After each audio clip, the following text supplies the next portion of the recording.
Oi, pessoal, tudo bem? Bem-vindos, bem-vindas aí à Prosa com o Bertaglia. Hoje nós estamos trazendo um tema aqui bastante interessante nos dias atuais. O modelo empresarial de hoje está bastante atrativo em termos principalmente de tecnologia. E o assunto que nós vamos abordar é a gestão 4.0 e os desafios dos mercados. Incrivelmente, nos últimos tempos, tem sido difícil passar um dia sem que nós ouçamos o termo 4.0, seja ele combinado como indústria 4.0, gestão 4.0, RH 4.0, Compass 4.0, UFA, enfim, tem muita coisa nesse mundo aí que se conecta principalmente às funções empresariais.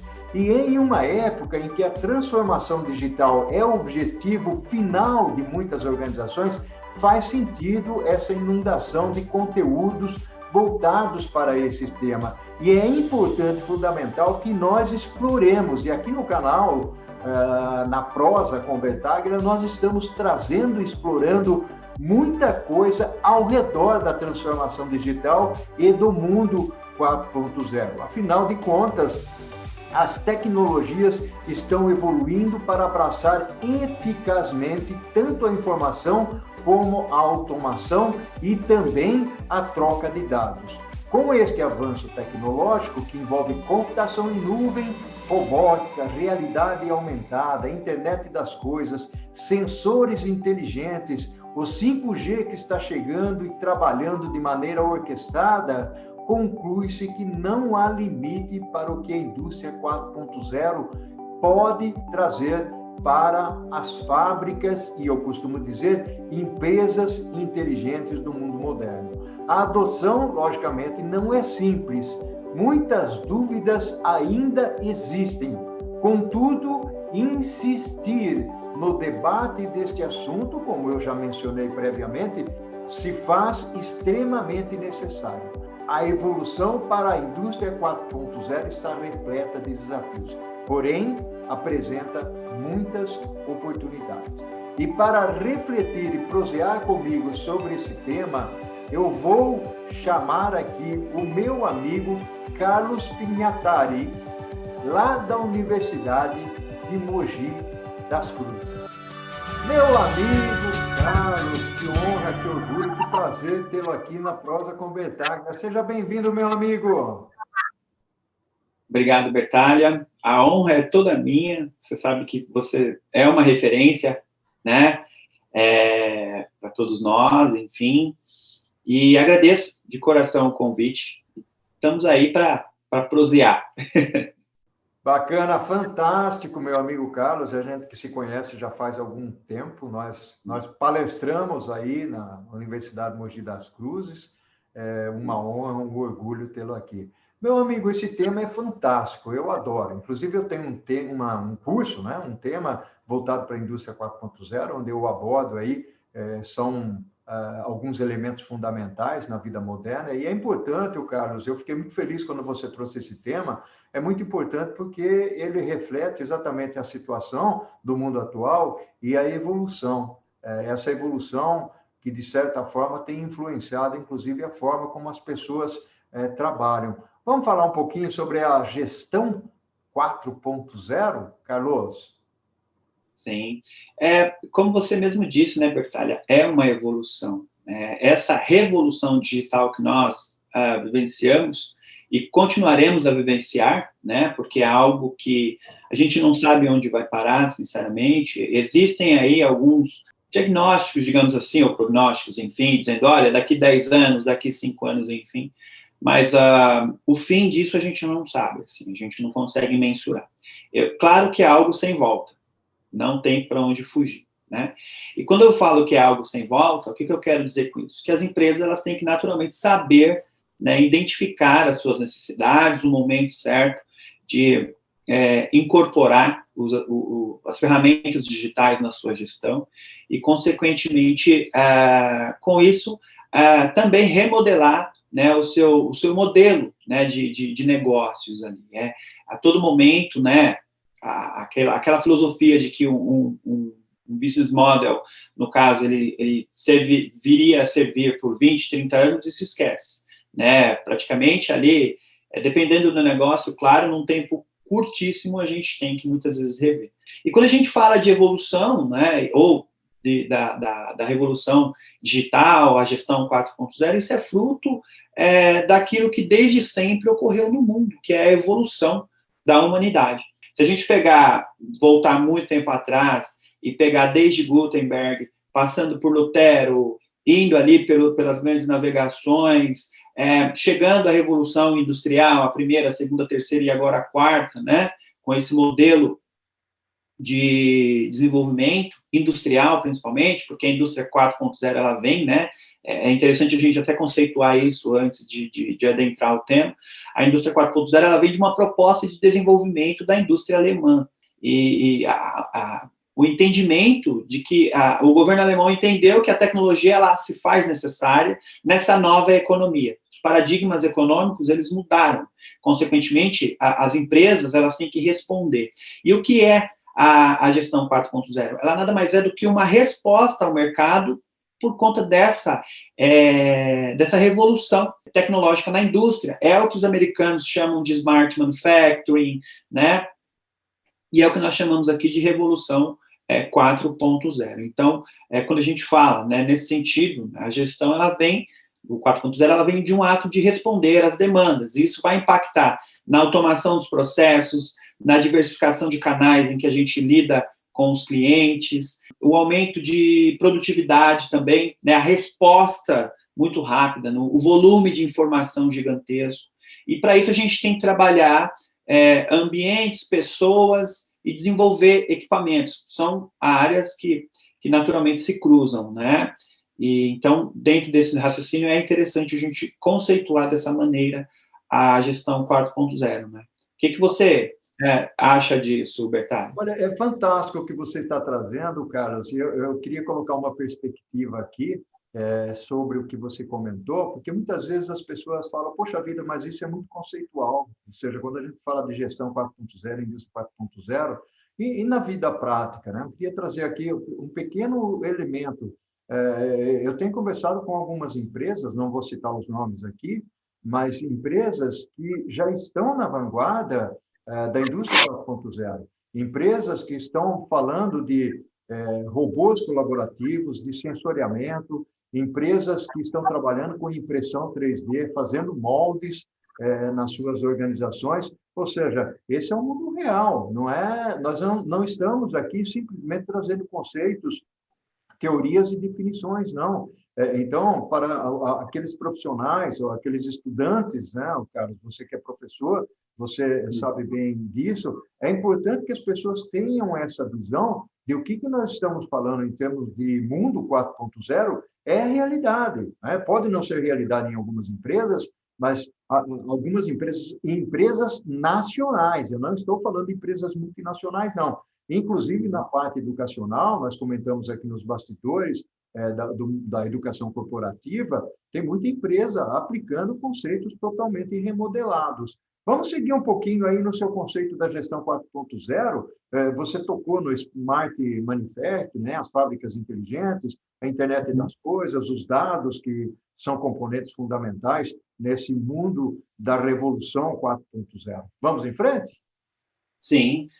Essa filosofia, esse conceito, enfim, de fábricas inteligentes, que já é uma realidade, sim, né? A gente tem muitos cases no Brasil de empresas que já estão aplicando isso em vários setores, e geralmente quando a gente analisa todo esse propósito, né, e a gente vem com essa proposta de reflexão corporativa, a gente olha muito para a indústria, para o atacarejo, enfim, para vários.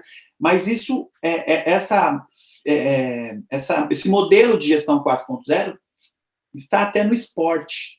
Né? Hoje nós temos aí vários clubes de futebol, ligas de basquete investindo nisso, investindo principalmente numa linha de produção inteligente, sim, a gente pode linkar também, porque a partir do momento que você usa o Big Data para estudar o seu adversário, né, que você usa sensores inteligentes para poder desenvolver a cognição, desenvolver o reflexo dos atletas, enfim, você está produzindo algo de maneira inteligente, incorporando a tecnologia, né?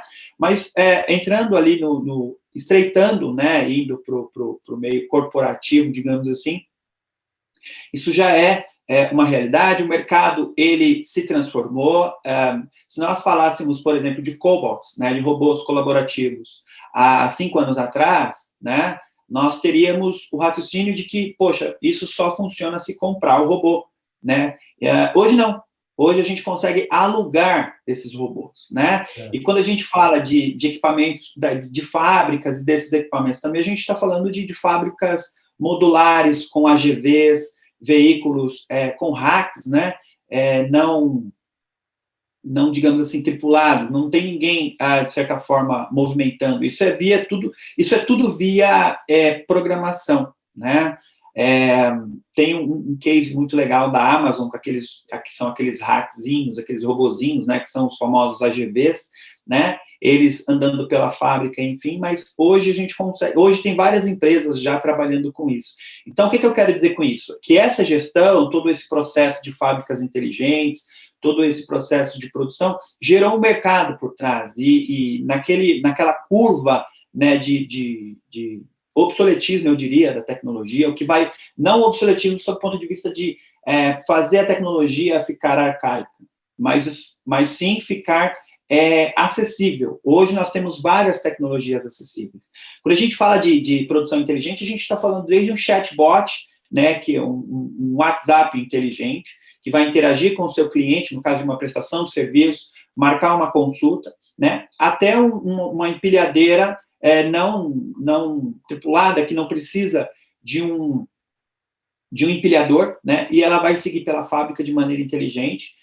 Nós estamos falando também de sensores, né, da tecnologia RFID, que não é tão nova assim, a gente sabe disso, né, mas que barateou muito, né? Hoje uma tag custa 5 cents de dólar aproximadamente, né? Se a gente pegar muito tempo, há 5, 6 anos, 10 anos atrás, chegou a custar 20 dólares até, né? Algo para a época, né? E também, outro ponto que vem desenvolvendo bastante é a impressão 3D, que vem revolucionando, né? E, de certa forma, é uma das coisas que tende a diminuir, né, o custo das empresas com almoxarifado, com reposição de peças e afins, né? Sem contar a manutenção preditiva, preventiva, prescritiva, tudo isso através de algoritmos, né? Que desde uma prensa que ela tem um certo torque de vibração, as montadoras utilizam isso. Tem um certo torque de vibração, quando aquele torque aumenta, o próprio algoritmo, o sensor e o algoritmo, claro, calculam que essa prensa precisa já de uma manutenção. Então, dali, às vezes, claro, o próprio algoritmo ele consegue regular esse torque. Tudo isso é gestão 4.0, né? Você, na sua vasta experiência, claro, você vivenciou com isso e sabe que isso já é uma realidade, né? Então, Carlos, interessantíssimo o que você tem trazido. Até aqui na Prosa com Betaglia, a gente tem trazido algumas pessoas do bem, eu costumo dizer que são pessoas do bem, que gostam de compartilhar suas experiências e os seus conhecimentos, assim como você está fazendo aqui nesse momento. A minha gratidão, inclusive, a essa sua predisposição de vir aqui compartilhar com as pessoas que nos acompanham aqui no canal. Carlos, existem algumas características interessantes, principalmente pela perspectiva da inteligência artificial, que estão sendo utilizadas de uma certa forma, principalmente no aspecto do dado. Ainda ontem eu dei uma palestra para uma grande quantidade de profissionais e estudantes, e uma das perguntas que surgiu é até onde vão esses dados interferir nas nossas vidas? Porque, na realidade, num dado momento, você não precisa mais cadastrar o seu RG ou CPF para que você possa ser monitorado. Organizações têm condições de criar silhuetas ou avatares, vamos usar a expressão avatar aqui, avatares, e você acaba se personificando em um elemento que, a partir dali, é monitorado em tudo que se faz, tanto fisicamente quanto digitalmente, ou seja, você ingressa lá na internet ou entra em algum site, você está sendo monitorado. Se você entra numa pizzaria ou numa livraria ou numa biblioteca ou num restaurante, você está sendo monitorado pelo GPS. A partir daí, o que acontece? Existe uma leitura daquilo que você faz e você passa a ser um ponto de consumo importantíssimo para muitas empresas venderem os seus produtos, para realizarem os seus eventos e convidar você, por exemplo, a você, tá bom, você é um sujeito que atua na logística, né? Se você atua na logística e entra na internet, vai aparecer ali o livro do Paulo Bertaglia como sugestão para ser comprado, né? Então, tem essas características interessantes e essa é a tendência. Isso, como você falou no início, né? Veio para ficar, não vai mudar, né, Carlos? Sim. Esse é o fenômeno, né? Esse é o fato gerador da gestão 4.0. A gente fala de IoT, quando nós falamos de sensorização da produção, né, todo esse processo de automatização, enfim, né, isso gera um grande volume de informação. Né? Eu costumo dizer hoje que o gestor, né, ele, na realidade, ele não é um gestor, ele é um investigador da rotina do cliente. Né? Então, as empresas elas estão fazendo isso. Né? Qual é a rotina do meu cliente? O que o meu cliente faz? Por onde ele passa? O que ele compra? Como ele paga? Quantas vezes ele compra? Quais os produtos similares? Nesses últimos tempos, eu estou convivendo bastante, né, com uma pessoa que trabalha justamente investigando isso. Né? E ali eu fico escutando, fico olhando, enfim. E eu percebo que é uma preocupação constante dessa empresa, claro, de saber o que passa, né, o que se passa na rotina, o que passa pela cabeça do cliente. E isso é um fato gerador, como eu falei, e é uma situação muito relevante das empresas também incorporarem quando a gente fala de gestão 4.0. De nada adianta eu gerar todos os aparatos possíveis, de eu investigar processos, pessoas, enfim, desenvolver essas pessoas e não saber o que eu faço com os dados do meu cliente. Só para você ter uma ideia, Bertaglia, 80% dos dados que são gerados hoje no mercado brasileiro, esses dados são jogados fora. As empresas não sabem o que fazer. Né? E daí a importância de uma das profissões que a gente tem, eu sei que a gente vai falar um pouco disso mais à frente, mas a análise de dados, ela é muito importante. De nada adianta eu sequestrar essa rotina do meu cliente, seja via smartwatch, seja via smartphone, qualquer rotina, pelos cookies, né, na navegação dos sites, enfim, e eu não sei o que fazer com aquilo. Então, 80% é jogado fora. Em 2020, foram produzidos praticamente ali em torno de 40 trilhões de gigabytes. Tudo isso é informação de mercado. E essa informação de mercado, claro, geram dados, óbvio, mas eu sempre costumo dizer que dados ajudam a descobrir novas oportunidades, geram valores. Os dados, eles expõem o valor, a raridade, a imitabilidade, a organização do seu produto. Então, quando a empresa sabe lidar com isso, ela consegue, de certa forma, administrar e gerar novas oportunidades de negócio. Fantástico, meu amigo. Aliás, você falou bem aí, nós vamos abordar mais esse tema dos dados na segunda parte da nossa prosa. E por falar nisso, eu estou olhando o cronômetro aqui, ele está dizendo o seguinte: faz aí uma pausazinha, toma um café, uma água e vamos embarcar no segundo tempo da prosa. Pode ser, Carlos? Claro, com certeza. Meu amigo Carlos, está fantástica a nossa prosa aqui. Estamos desbravando um assunto que é muito, muito atual. E nós vamos falar agora, né, Carlos, sobre os desafios e as necessidades, principalmente, que as pessoas têm de aprenderem, entenderem, compreenderem esse novo mundo que está chegando por aí. Vamos lá? Vamos sim. Né? A gente fala de desafio, a gente tem que buscar aquele currículo mínimo, né? Aquele ponto de partida. Para a atualidade do mercado, claro, ou para os próximos tempos, né? Aquela frasezinha básica, né? A vontade de aprender, né? Trazendo isso para um aspecto mais técnico, é o lifelong learning. Né? A gente tem que buscar aprender ao longo da vida. né? Buscar informações, claro, hoje a gente tem um pouco mais de informação, mas a qualidade da informação ela é muito importante também, né?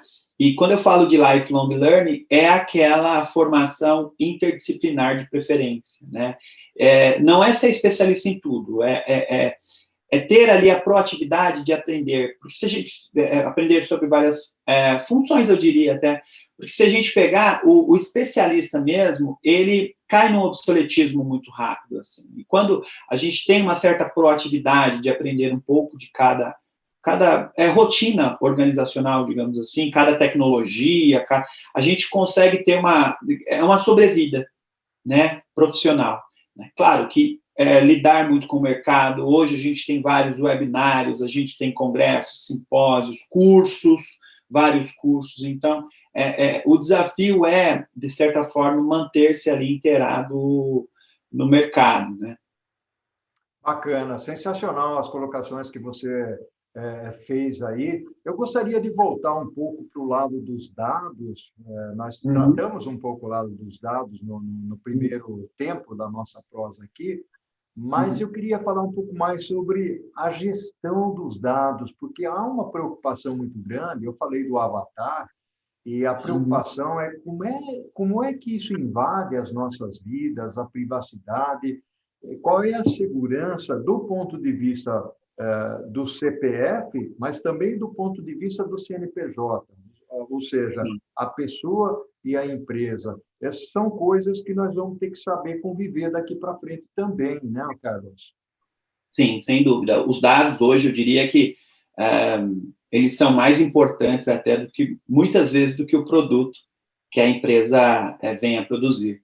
Né? Os dados ali, a gente tem a inteligência da empresa, né? O cérebro da empresa, a rotina da empresa. E essa preocupação, ela tende a existir, sim, um investimento maciço. E a gente sabe também que a tecnologia em si, ela é muito dinâmica. A cada 18 meses, surge uma nova tecnologia que muda as nossas vidas. Assim, essa preocupação a gente tem que ter com a segurança. Né? Se a tecnologia muda, a segurança, ela funciona como um remédio. Né? Então, quando você tem um certo vírus, né, e esse vírus vai se mutando, e o remédio, de certa forma, ele vai mudando a sua fórmula, alguns componentes da fórmula. Assim, é a cibersegurança. Né? Hoje, a gente sabe que eu participei até de um evento em 2019, né? E o cyberataque, ele só perdia, quando a gente compara ataques, né? Ele só perdia para o terrorismo, né? O cyberataque, né? Ele estava em segundo lugar, né? Entre as catástrofes, enfim. Então, o que eu quero dizer com isso? É um investimento, é a busca por profissionais que realmente entendam. Hoje, a gente tem várias empresas que efetuam isso, né? Empresas que trazem informações de modo técnico, claro, preciso, porém seguro, claro, e, consequentemente, uma certa acessibilidade ao gestor conhecer tudo isso, né? E existem várias formas de ataques, né? Quando a gente fala de cyberataque, pode ser um backdoor, pode ser, de repente, um spoofing, existem várias formas, né? Pode ser um cavalo de Troia, que calha ali com o backdoor, né? Então, a empresa ela tem sim, se cercar de tudo isso. E o interessante é sempre manter isso nas nuvens. Não ter um servidor, né? Uma das dicas, claro, é não ter um servidor ali na empresa, manter isso nas nuvens, mantém com uma empresa especializada, né? Porque é uma segurança, né? Então, é muito importante. Você lida muito com isso, você sabe da preocupação, né, que essas pessoas têm, que os gestores têm, na realidade, com tudo isso, mas muitas vezes não sabem onde buscar. Né? Então, é interessante que a gente tenha essa preocupação toda. Fantástico, Carlos. Pontos brilhantes, pontos bastante interessantes. Eu costumo, às vezes, o Carlos, dar palestras ou mesmo cursos voltados para cadeia de abastecimento, ou olhando a cadeia de valor como um todo, permeada desde o cliente até o fornecedor. E uma das coisas que vem aparecendo com frequência, fora a sustentabilidade, logicamente, sustentabilidade é um termo que já está se tornando não só necessário, mas fundamental dentro das organizações, se não corriqueiro, que não se transforme em alguma coisa corriqueira, pelo amor de Deus, nós precisamos da sustentabilidade, tanto econômica, social e meio ambiente, porque isso é realmente importante. Mas quando eu falo da perspectiva da cadeia de valor, alguns itens são extremamente necessários. Por exemplo, visibilidade, transparência, rastreabilidade, principalmente rastreabilidade, quando nós falamos de alimentos, falamos de remédios, indústria automotiva, por exemplo, onde você consegue identificar o que saiu da sua empresa, para onde você mandou, quem foi que comprou, e se acontecer alguma coisa, de alguma maneira, rastrear e recuperar aquele produto que foi para o mercado. E aí tem tecnologia, certo, o Carlos, que proporciona esse tipo de coisa. Hoje em dia o mundo evoluiu muito e aí vem a expressão mágica tempo real. O que você me fala do tempo real, Carlos? O tempo real é uma forma que as empresas, é uma maneira contínua, né, que as empresas buscam para poder, de certa forma, integrar as áreas, né, e integrar a comunicação entre as áreas. Isso é algo que vem sendo implantado, né? O agronegócio, ele vem incorporando tudo isso. Hoje, por exemplo, você sabe de onde partiu aquela peça de picanha. Como o boi, de repente, qual a linhagem dele, qual foi o cruzamento, qual laboratório veio até, enfim, você consegue fazer isso, né? Então, tudo isso é uma forma, né, das empresas criarem esse rastreio, né, da cadeia de suprimentos ao longo desse processo produtivo, e ela, monitorando isso, ela consegue identificar toda a rotina. Então, quanto tempo foi produzido, como foi produzido, de repente, com o que foi produzido, em qual mesa foi parar. Claro, isso a gente está falando do agronegócio, mas também até pneus. A Michelin é uma empresa que vem trabalhando dessa forma, né, que vem, de certa forma, introduzindo sensores para saber ali. Eu estava até lendo um artigo esses dias, e a preocupação da empresa não é nem produzir pneus, é entender ali a necessidade do cliente e, consequentemente, saber desenvolver ali todo o propósito, né? E saber trabalhar todas essas possibilidades da experiência do cliente. Então, quando eu rastreio a minha cadeia, eu estou identificando também a experiência do cliente. E, para isso, a gente tem mapa de calor do site ou do aplicativo, né, para poder rastrear toda essa experiência. Tem o BI, que é muito importante, né, o analista de dados, que é um cara também que vai interpretar toda essa rotina, porque, repito, não adianta a gente criar mecanismos e não ter ninguém para mensurar esses dados. Eu tenho dado? Legal. O que eu vou fazer com esses dados agora? Né, eu vou transformar isso em produto? Como que eu transformo isso em produto? Né, como que eu transformo esses dados em melhorias? Né? A gente tem um case muito legal do Walmart. Né? O Walmart, por hora, o Walmart produz cerca de 167 vezes, né, os dados que possuem na biblioteca do Congresso americano, norte-americano. Né? Isso é muita coisa. Então, o que eu quero dizer com isso? Né? E olha que lá a gente tem um acervo gigantesco. Uhum. Né? Mas o que eu quero dizer com isso? É que o Walmart, ele sabe trabalhar com isso.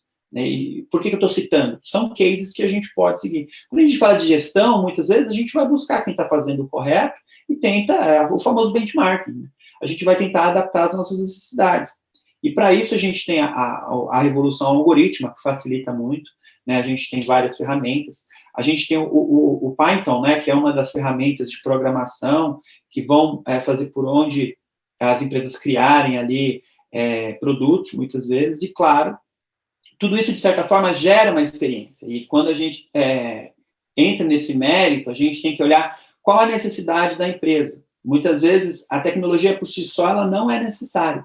A tecnologia é algo que faz por onde facilitar a vida da empresa. Eu sempre digo que quando um sistema trabalha para a empresa, esse sistema está legal.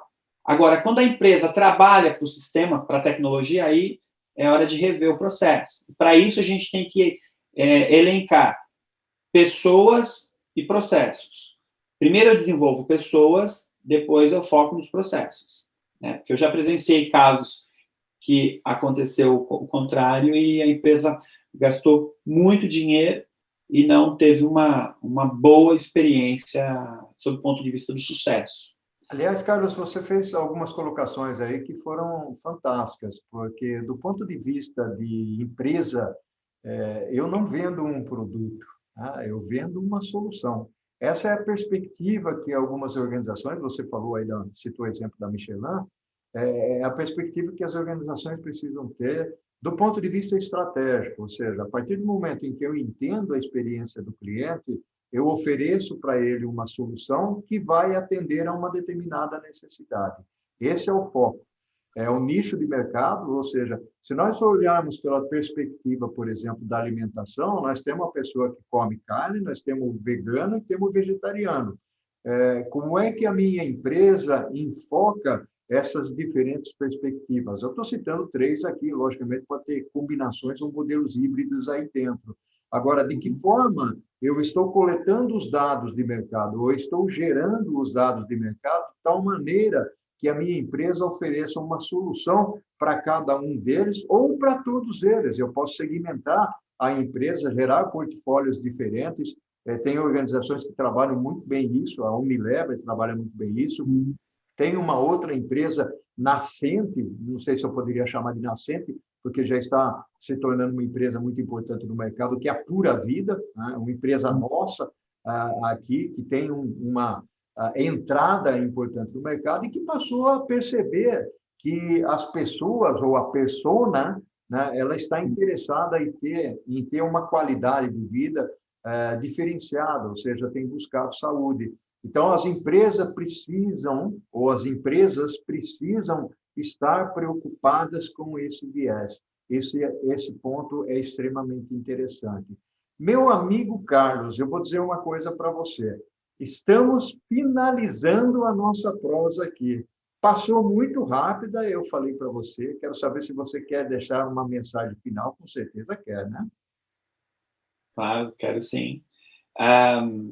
Que as pessoas acreditem, claro, no potencial, né, os gestores acreditem no potencial da empresa, que eles verifiquem, de repente, as necessidades reais da empresa, né, e para quem está assistindo, naturalmente, agradecer, né, essa prosa, e até um aspecto interessante é que, para mim, é um prazer, assim, estar falando com você, né, falei lá no começo e vou repetir, né, você é, sim, uma referência para mim, você sabe disso, e agradeço de coração pela prosa, me coloco à disposição para outras, se possível, claro, enfim, a gente vai conversando aí, e parabéns pelo trabalho, e parabéns aí por toda essa sua trajetória. Essa sua trajetória, ela é um espelho para muita gente, pode ter certeza disso. Obrigadão de coração. Gratidão, Carlos. Ao infinito e além, um abraço virtual para você. Tudo de bom, felicidades, se cuide por aí. Obrigado.